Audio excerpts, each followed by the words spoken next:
이 시간 함께 나누실 하나님 말씀 빌립보서 2장 12절부터 18절까지 있는 말씀입니다.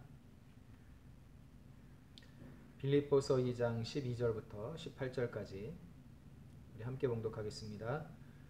그러므로 나의 사랑하는 자들아, 너희가 나 있을 때뿐 아니라 더욱 지금 나 없을 때에도 항상 복종하여 두렵고 떨림으로 너희 구원을 이루라.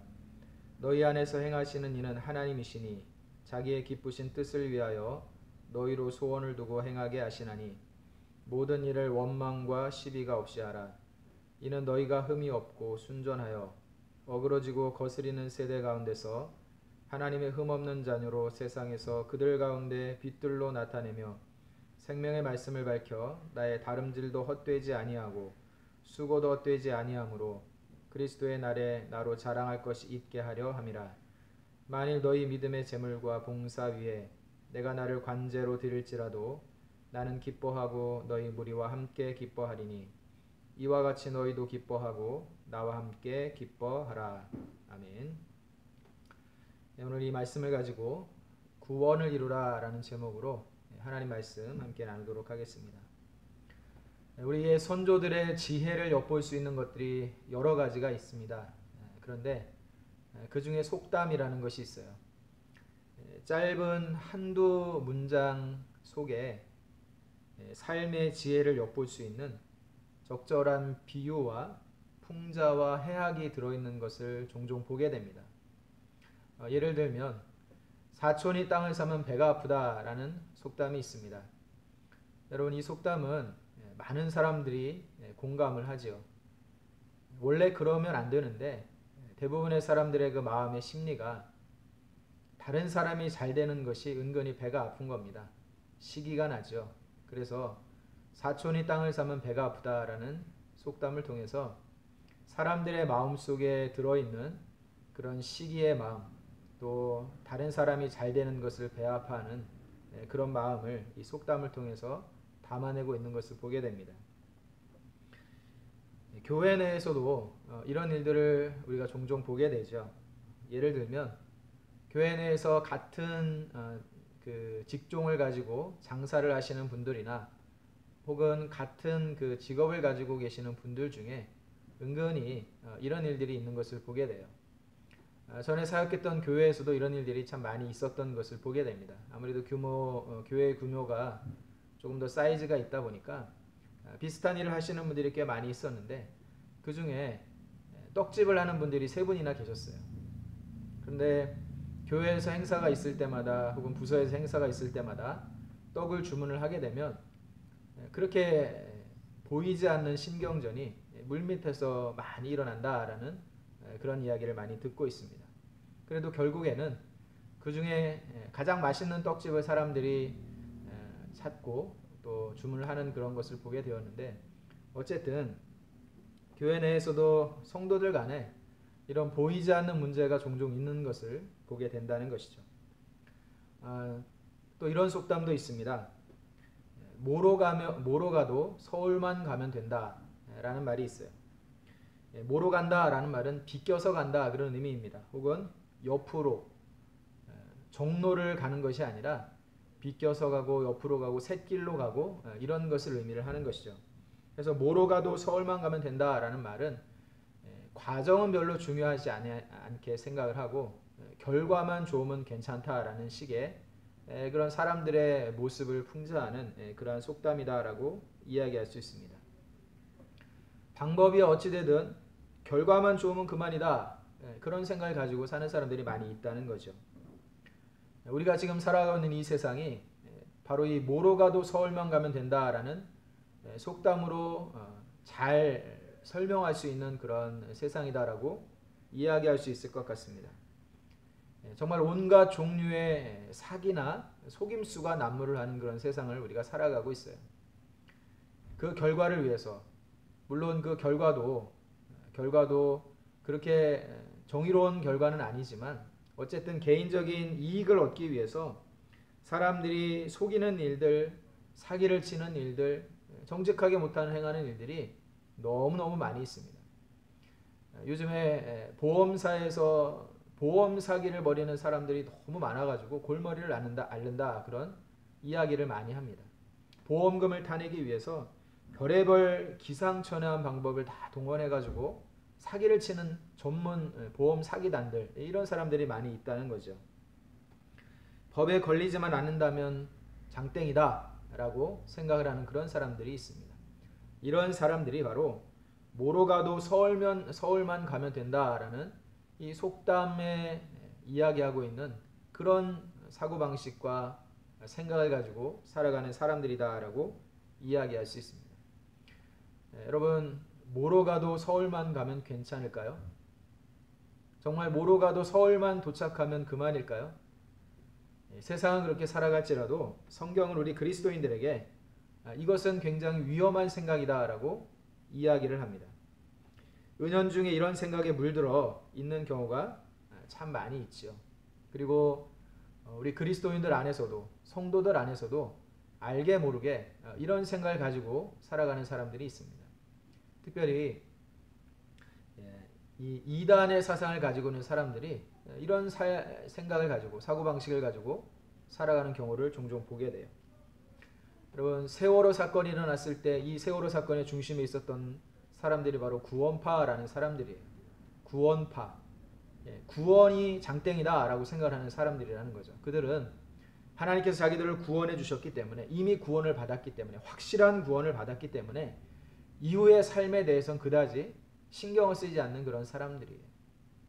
그래서 그들 중에 많은 사람들이 다른 사람들을 구하기 위해서 자기를 희생하는 그러한 상황 속에서도 팬티만 입고 혼자 살겠다고 도망쳐 나온 그런 사람들이 바로 이 구원파에 몸담고 있는 그런 사람들이었죠.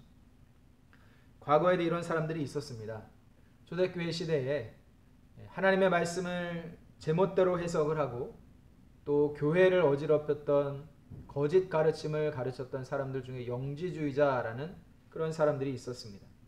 이들은 하나님께서 구원해 주신 그 구원, 영적인 구원이 너무나 확실하고 놀랍고 이것이 진정한 구원이기 때문에 육체의 삶에 대해서는 대단히 방탕한 삶을 살았던 사람들이다 라고 이야기를 할 수 있습니다. 그런데 성경 우리 그리스도인들에게, 성도들에게 이렇게 말씀을 합니다. 구원받은 성도의 인생길에, 그리고 천국을 향해 가는 그 여정 중에 뭐로 가는 길은 없다라고 말씀을 합니다. 오직 한 길만이 있다라고 성경은 이야기를 하고 있죠.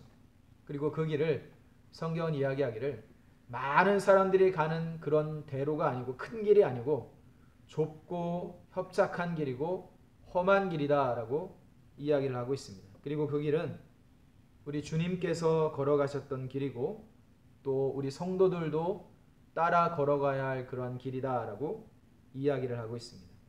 성도들의 인생길에, 특별히 하나님께서 우리를 구원해 주시고 구원받은 성도들로 이 세상을 살아가는 그 인생의 여정에 길은 좁은 길이고 통과해야 될 문은 좁은 문이다라고 성경은 말씀을 하고 있습니다. 교계의 한 신학자는 오늘날 한국교회 또 개신교 교단 중에서 장로교 신학을 가지고 살아가는 그런 사람들의 삶의 문제점을 이렇게 이야기를 하고 있습니다. 오늘날 개신교 교단 중에 장로교 신학을 가지고 신앙생활하는 사람들은 대부분 구원파적인 신앙을 가지고 있다라고 꼬집고 있어요. 이 말이 무슨 말이냐? 저와 여러분들은 종종 이런 이야기를 하죠. 우리 장로교 신학의 근간을 이루는 그 신학의 교리는 바로 칼빈주의입니다. 칼빈주의.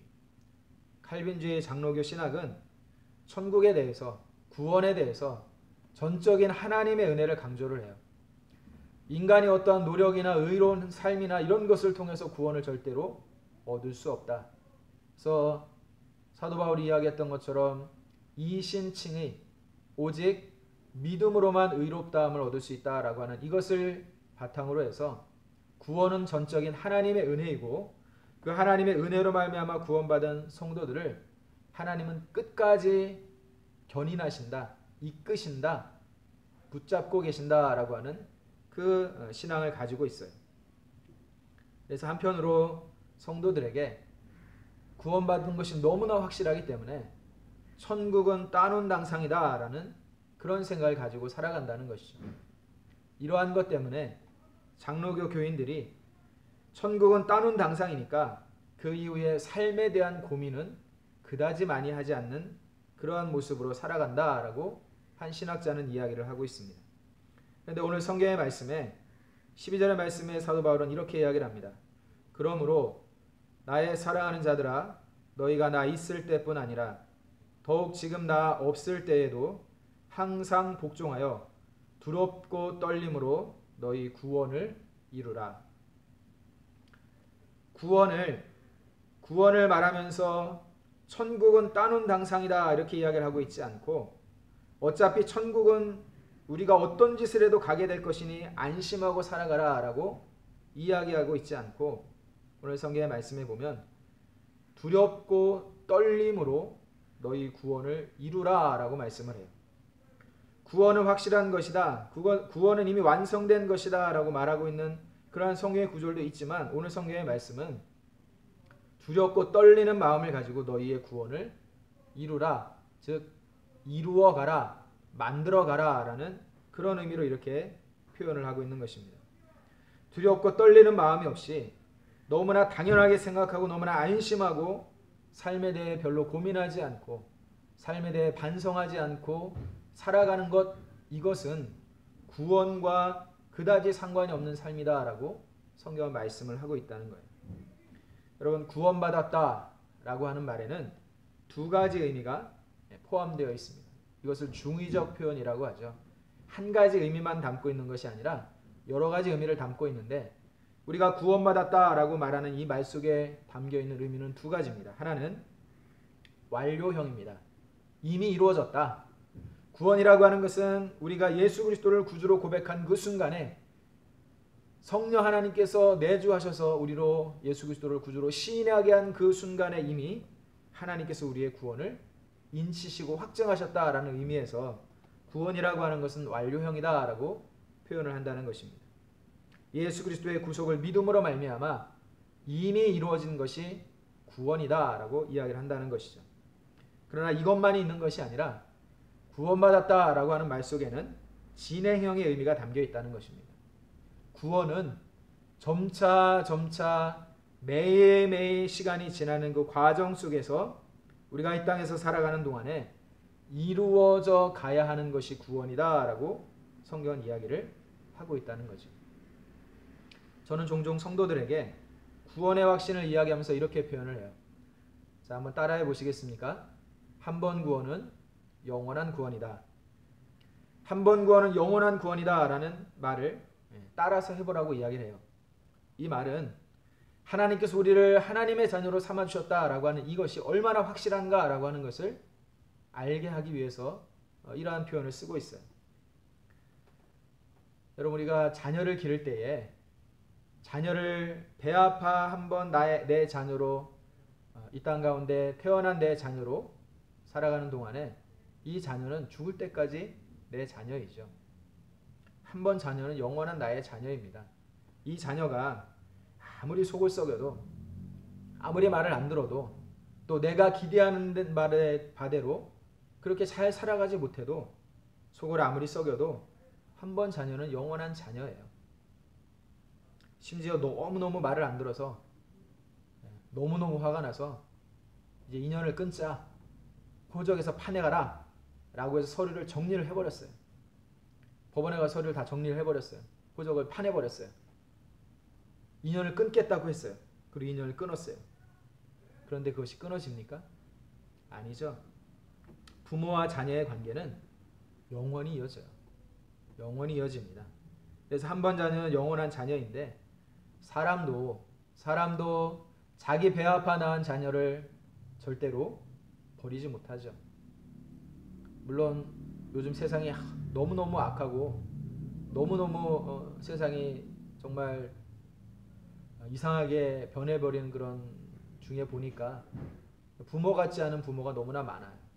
자녀를 너무너무 학대하고 자녀를 죽음에까지 이르게 하는 그 학대를 아무렇지도 않게 하는 정말 부모 같지 않은 부모가 너무나 많습니다. 그러나 제대로 된 부모라면 내 자녀, 한 번 배 아파 낳은 내 자녀는 영원히 그 마음에 품고 담고 살아가는, 그것이 정상적인 부모이죠. 그래서 한 번 자녀는 영원한 자녀입니다. 사람도 그렇게 살아가요. 그런데 하물며 하나님께서 저와 여러분들을 하나님의 자녀로 인치시고 구원하시겠다고 말씀하시고 약속하신 그것이 중간에 변하고 변개가 된다고 한다면 어찌 보면 사람보다 못한 것이 하나님이시겠죠. 그래서 한 번 구원은 영원한 구원이다 라고 하는 이 표현 속에 구원이 얼마나 하나님의 은혜로 이루어지는 확실한 것인가 라고 하는 것을 우리가 알게 됩니다. 이것은 변할 수 없는 진리의 말씀입니다. 하나님의 자녀가 된 순간 구원은 절대로 변하지 않는 확실한 사실이 된다라고 이야기할 수 있어요. 그래서 칼빈이라고 하는 사람은 성도의 견인을 말하면서 하나님의 놀라운 은혜를 설명을 하고 있어요.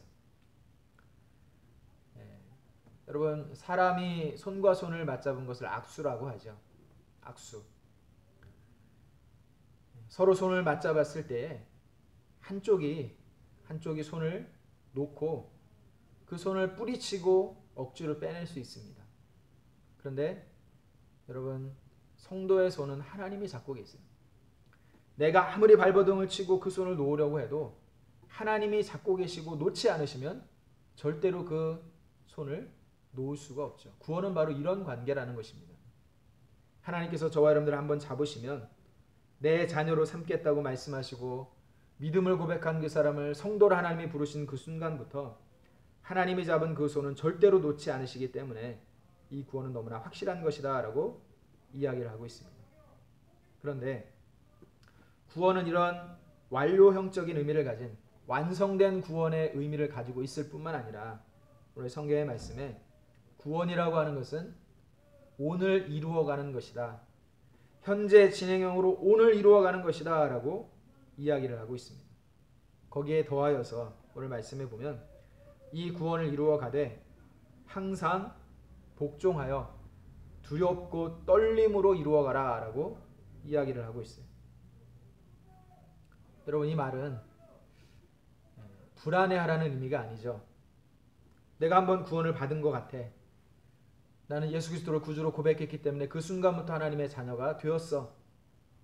천국은 나에게 당연한 것이야 라고 안심을 하고 살아가다가 말씀을 보니까 구원은 그것만이 아니라 항상 복종하고 두렵고 떨림으로 구원을 이루어가라, 완성된 것인 줄 알았는데 구원은 만들어져 가는 거다라는 이 말씀을 듣고 의심을 하고 불안해하라라는 의미로 이 말씀을 기록하고 있는 것이 아닙니다.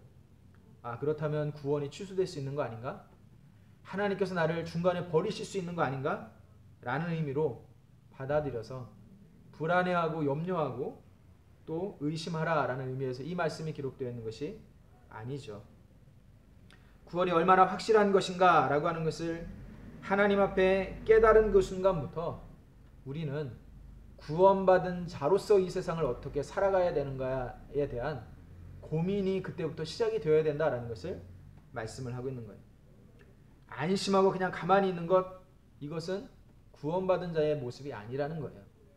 구원을 받았다라고 말을 하려면 구원을 받은 자답게 우리가 이 세상을 어떻게 살아가야 될 것인가에 대한 구체적인 고민과 그 삶의 치열한 모습들이 우리 가운데 있어야 한다라고 말씀을 하고 있는 것입니다. 그래서 오늘 성경의 말씀에 보면 2장의 말씀이 이렇게 시작을 하고 있어요. 2장 1절에 그러므로 여러분, 그러므로라는 말은 이 앞에 있는 내용이 어떤 내용이 기록되어 있든지 이 내용을 근거로 해서 앞으로 이렇게 해야 된다라고 하는 것을 연결해 주는 그런 접속사죠. 그러므로 1장에서 이어지는 내용이 2장에 계속해서 이어지고 있는 것입니다.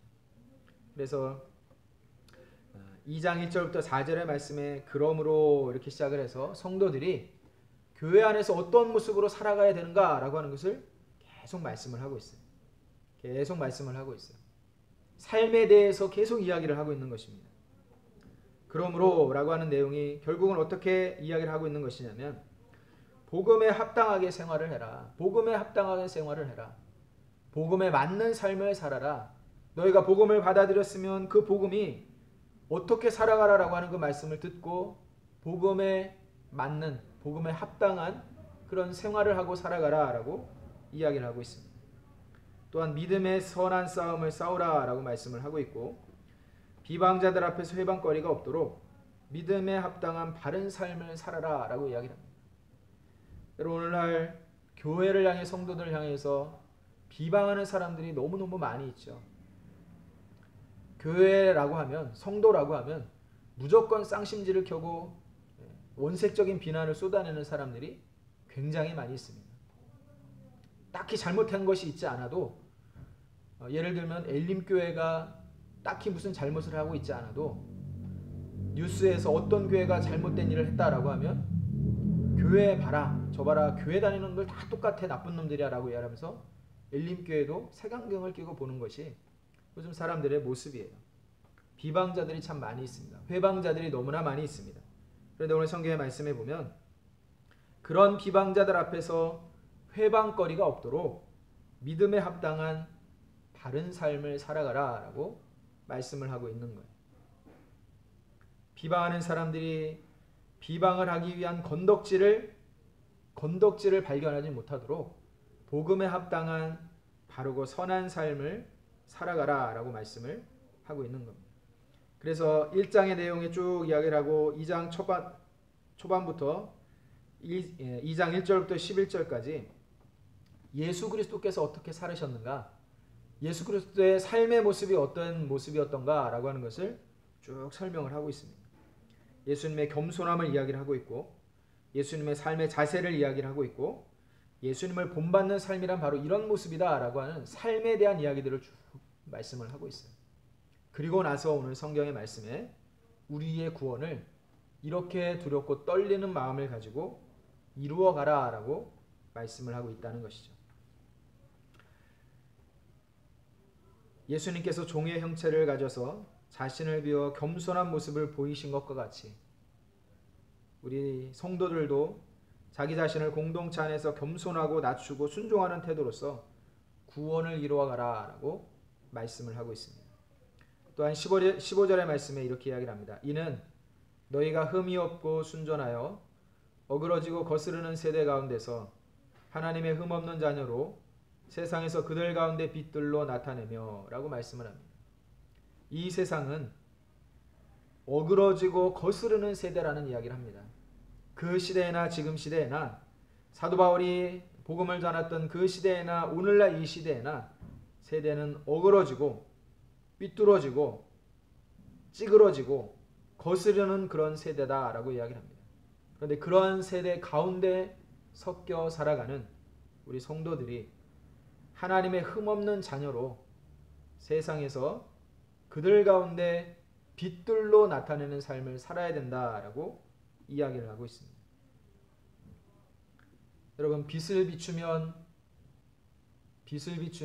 어떤 일들이 드러납니까? 어두움 가운데 숨겨져 있던 것들이 드러나게 됩니다. 빛이 비추게 되면 어두움이 물러가고 그 어두운 그늘에 어두운 그늘에 숨어져 있던 것들이 드러나게 되죠. 우리 성도들이 이 세상을 살아간다라고 하는 것은 바로 이런 삶이다라고 이야기합니다. 우리가 우리의 삶이 빛으로 드러나서 우리 주변의 사람들 가운데에 어둠의 그늘에 숨겨져 있던 악한 것들을 드러내고 비진리를 드러내고 불의한 것들을 드러내고 이런 것들을 드러냄으로 말미암아 우리 성도들이 하나님의 하나님 되심을 드러내는 것, 이것이 바로 이 세상을 살아가는 삶의 모습이다라고 말씀을 하고 있는 것이죠. 그러면서 오늘 또한 이렇게 이야기를 합니다. 16절에 생명의 말씀을 밝혀 나의 다름질도 헛되지 아니하고 수고도 헛되지 아니하므로 그리스도의 날에 나로 자랑할 것이 있게 하려 함이라.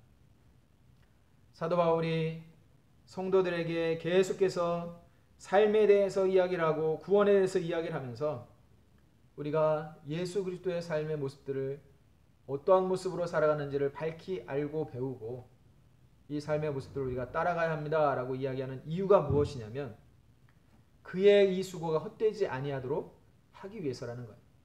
거꾸로 이야기를 하면 사도 바울이 복음을 열심히 전하고 교회의 성도들의 말씀을 열심히 가르치고 진리의 말씀을 계속해서 선포하고 전도하고 이렇게 다녔는데 복음을 받아들이고 말씀을 듣고 교회가 세워지고 성도들이 모여서 예배를 드리고 이렇게 했는데도 불구하고 사도 바울의 이 수고가 헛될 수 있다는 거예요. 사도 바울의 이 애를 쓴 다름질이 아무것도 아닌 것처럼 되어버릴 수 있다는 겁니다. 무엇 때문에? 말씀을 받고 복음을 받아들였던 성도들의 삶이 복음에 합당하지 못하면 사도 바울의 가르친 그 복음의 말씀대로 삶이 거기에 따라가지 못하면 사도 바울이 아무리 열심히 말씀을 가르치고 진리를 선포했다 할지라도 이 다름질이 헛수고가 될 수 있다라고 사도 바울은 이야기를 하고 있는 것이죠. 사도 바울은 복음을 전했습니다. 그리고 그 복음을 성도들에게 이야기할 때에 우리의 행위로 말미암아 구원을 얻는 것이 아닙니다. 우리의 선함으로 우리의 공로로 구원을 얻는 것이 절대로 아닙니다. 라고 정말 열변을 토해하면서 하나님의 말씀을 전했어요. 복음은 전적인 하나님의 은혜입니다. 예수 그리스도의 십자가의 그 구속의 은혜를 마음으로 믿고 입으로 시인하면 구원을 얻게 되는 것입니다. 라고 인간의 공로를 조금도 용납하지 않는 전적인 하나님의 은혜를 강조했습니다. 그러나 이 은혜를 경험한 사람이라고 한다면 하나님의 은혜를 구원의 은혜를 경험한 사람이라고 한다면 반드시 100% 삶이 거기에 따라가야 된다라고 하는 것도 늘 잊지 않고 동시에 이야기를 했던 사람이 바로 사도 바울이라는 사람입니다. 사도 바울은 그런 성도들을 향하여서 만일 너희 믿음의 재물과 봉사 위에 내가 나를 관제로 드릴지라도 나는 기뻐하고 너희 무리와 함께 기뻐하리니 라고 이야기합니다. 복음에 합당한 삶을 살아가는 성도들의 모습을 본다면 나를 마치 재물 위에 뿌려서 드리는 그러한 것처럼 내가 드려진다 할지라도 나는 기뻐하고 기뻐하겠다라고 이야기를 하고 있습니다. 여러분, 사역자들이 목회자들이 성도들을 바라보면서 느끼는 기쁨이 여러 가지가 있겠죠. 너무 힘들게 고생스럽게 살던 성도들의 삶이 하나님이 주신 은혜로 말미암아 잘 되고 형통하게 되면 그것도 참 기뻐요. 너무 기쁩니다. 참 많이 애를 쓰고 고생했는데 이제 좀 살만한 모습으로 살아가고 맨날 이렇게 문제에 얽매여서 얼굴에 근심이 가득했던 그 사람이 하나님께서 그 삶을 순간순간 인도하시는 경험을 따라 살아가다가 그 삶이 점점점 여유로워지고 풍요로워지고 넉넉해지는 그 모습을 통해서 얼굴에 그늘이 점점 사라지고 웃음이 넘치고 입술이 하나님께 감사의 입술로 바뀌고 찬양하고 흥얼거리고 얼굴이 이렇게 밝게 펴진 모습을 보면 참 기쁘죠. 그런데 그것보다 더한 기쁨이 있습니다. 그것보다 성도들을 볼 때 목회자의 마음에 참 기쁜 것이 있는데 그것이 무엇이냐면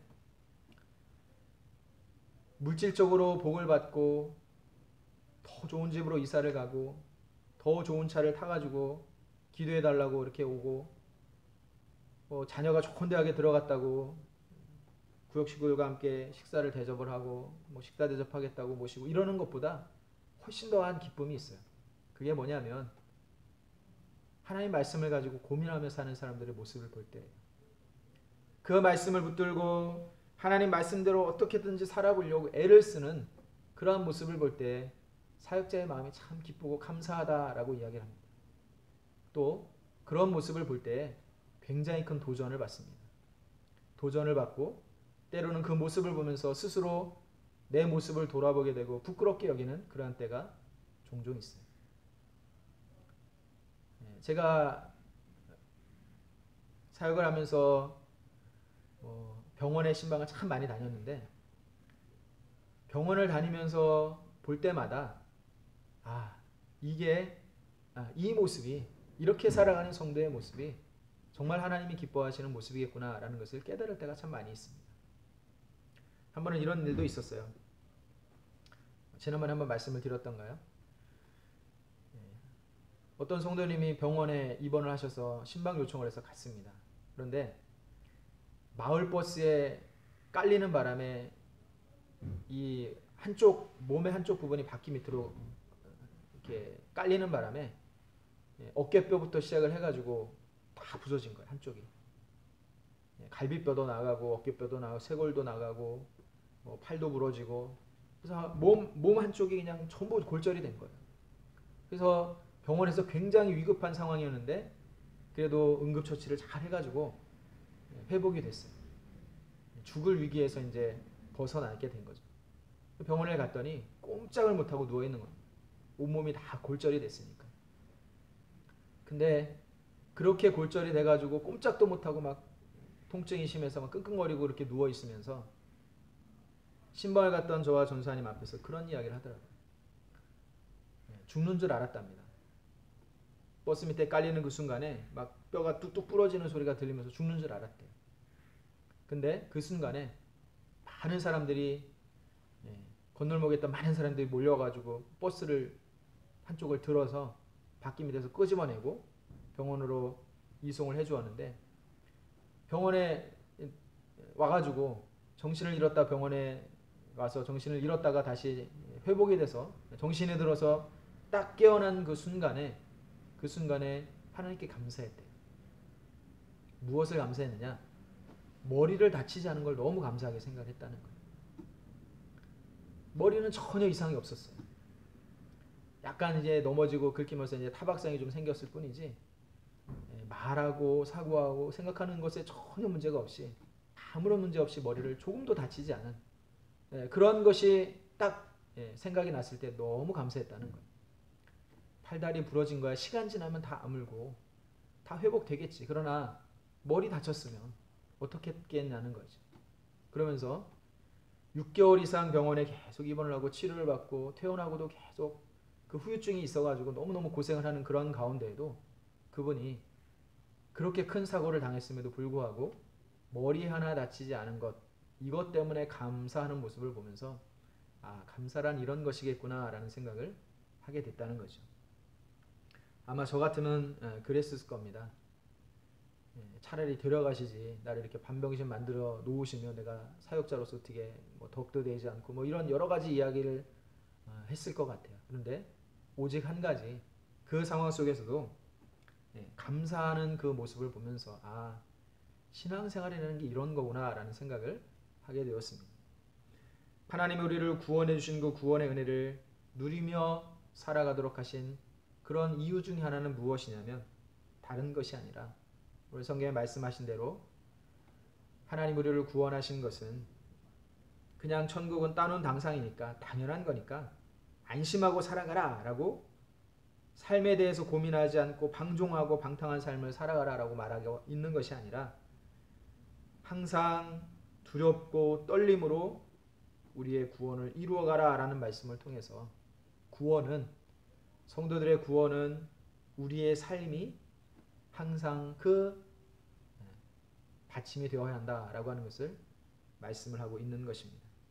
우리 엘림교회 성도님들이 하나님께서 우리를 구원하신 구원의 은혜를 절대로 의심하고 불안해하고 염려하며 살아가는 사람들이 아니라 이것은 너무나 확실한 것이다 라고 하는 것을 감사하며 살아가는 성도들이 되길 원합니다. 그러나 그것으로 안심하고 삶을 대충 전혀 고민하지 않고 그렇게 살아가는 사람들이 아니라 그렇게 놀라운 구원의 은혜를 입은 사람들이기에 하나님 우리를 부르신 그 부르심의 목적이 무엇인지에 대해서 말씀을 통해 배워가면서 삶에 대해 늘 항상 두렵고 떨리는 마음을 가지고 우리의 구원을 매일매일 삶 속에서 이루어가는 그런 믿음의 사람들로 살아가는 성도들이 되시기를 주님의 이름으로 축복합니다.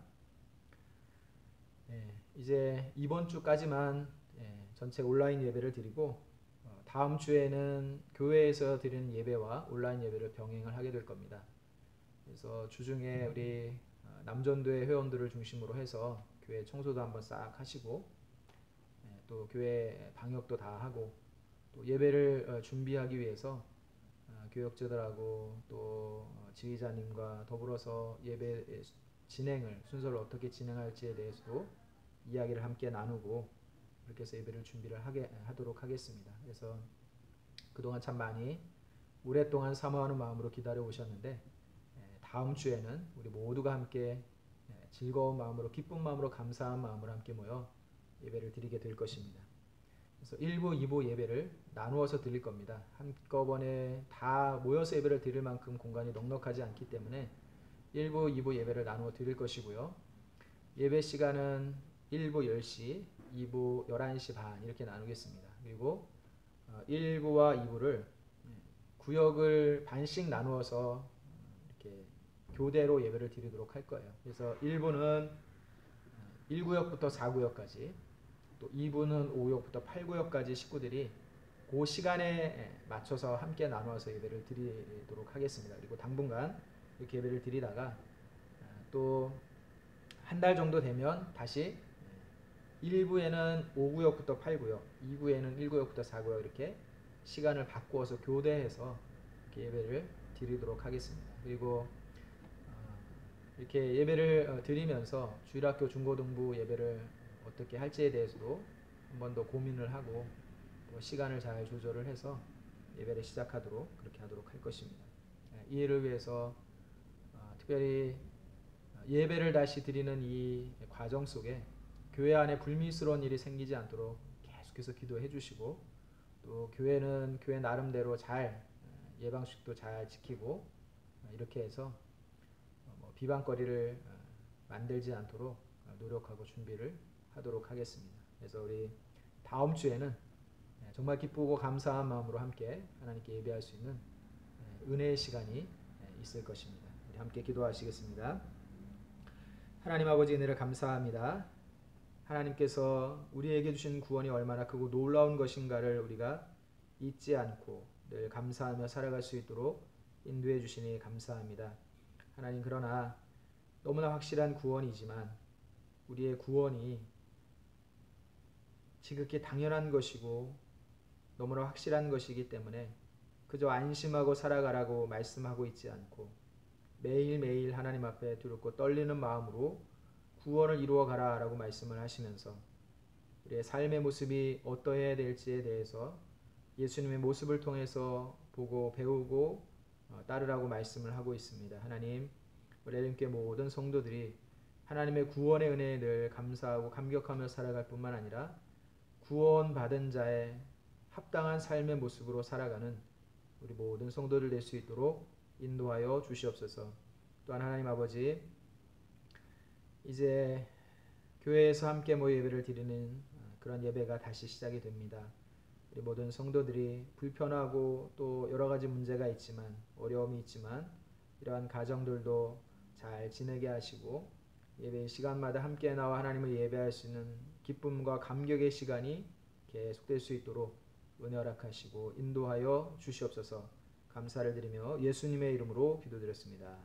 아멘.